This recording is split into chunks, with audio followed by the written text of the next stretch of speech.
कनकादित्य मंदिर म्हणजेच सूर्य मंदिर हे रत्नागिरी जिल्ह्यातील राजापूर तालुक्यातील कशेळी गावामध्ये आहे।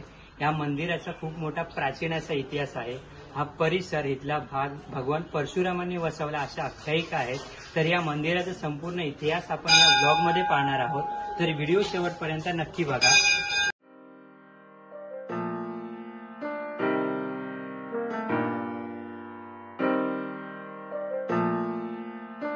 श्री कनकादित्य मंदिर हे रत्नागिरी जिल्ह्यातील राजापूर तालुक्यातील कशेळी या गावातील प्रसिद्ध सूर्य मंदिर आहे। कशेळी हे गाव रत्नागिरी शहरापासून 40 किलोमीटर, पावसपासून 24 किलोमीटर आणि राजापूर शहरापासून 32 किलोमीटर अंतरावर आहे।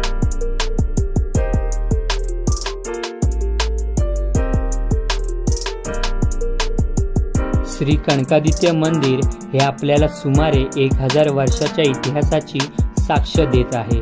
मंदिरातील आदित्याची मूर्ती ही सोमनाथ नजीकच्या प्रभासपट्टण क्षेत्रात असलेल्या सूर्य मंदिरातून आणली गेली असावी।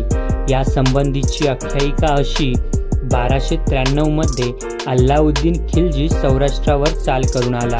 त्यावेळी प्रभासपट्टणच्या सूर्य मंदिरात वेगवेगळ्या आसनांवर बसलेल्या 12 सूर्यमूर्ती होत्या, जे 12 महिन्याचे प्रतीक होते।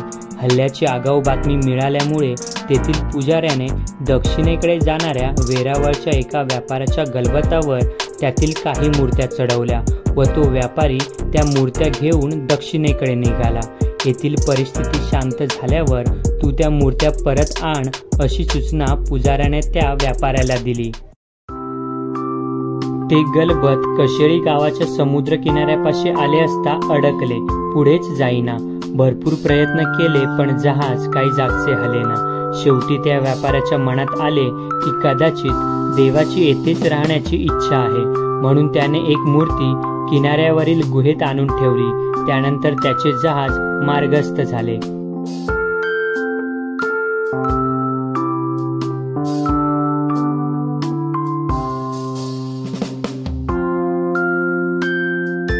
कशेळी गावात कनकाबाई नावाची एक सूर्योपासक गणिका राहत होती।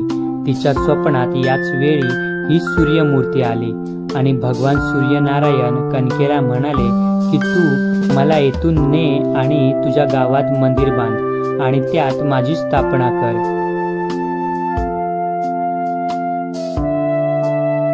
कनकाबाईंनी ही हकीकत ग्रामस्थांना सांगितली।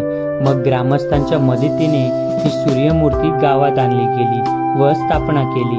हा सर्व प्रकार कनकाबाईंमुळे घडला, त्यामुळे कनकेचा आदित्य म्हणून कनकादित्य असे या मंदिराला नाव पडले। किनाऱ्यावर ज्या गुहेत कनकादित्याची मूर्ती सापडली त्यास देवाची खोली असे म्हणतात।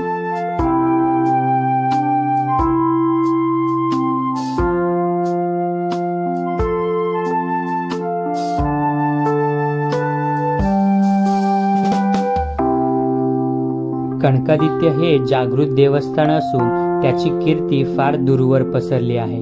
पुणे, कोल्हापूर, बेळगाव, हुबळी, धारवाड, उज्जैन, ग्वाल्हेर, भोपाळ, इंदूर, अमरावती, नागपूर येथून भक्तगण येत असतात व देवाच्या पायी लीन होतात। ही देवता भक्तांची मनोकामना पूर्ण करते असा अनेक भक्तांचा अनुभव आहे।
स्वर्गाहून सुंदर या कोकण भूमीमध्ये आपल्याला जागोजागी समुद्रकिनारे पाहायला मिळतात आणि या सर्व किनाऱ्यांना आपली स्वतःची अशी खास ओळख आणि वैशिष्ट्ये आहेत.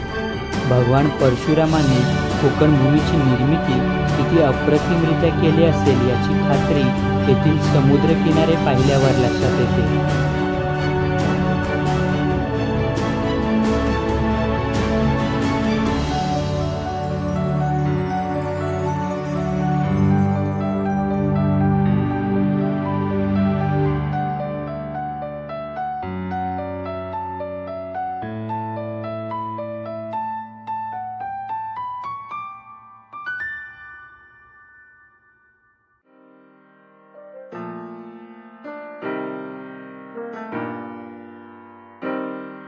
व्हिडिओमध्ये दिसणारा हा समुद्र किनारा आणि वास्तविक उघड्या डोळ्यांनी बघितलेला हा किनारा यात जमीन आसमानाचा फरक आहे.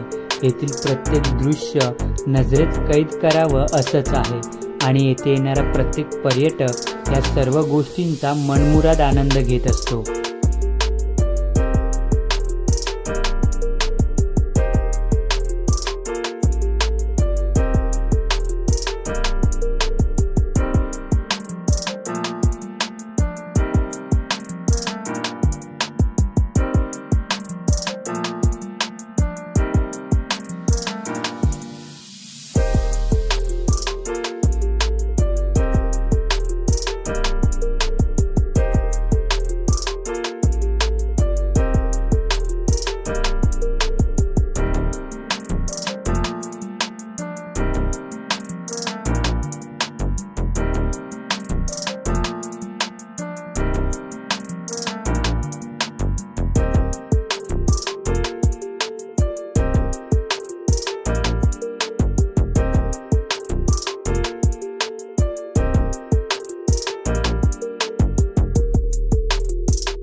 समोरच लागून असलेलं हे शिखर समुद्र किनाऱ्याला अगदी मिठी मारून उभं आहे असं भासतं. किनाऱ्यावर आदळणारी प्रत्येक लाट त्याच्याशी काहीतरी संवाद साधते असा हा खेळ प्रत्येकाच्या डोळ्याची पारणं फेडणारा आहे.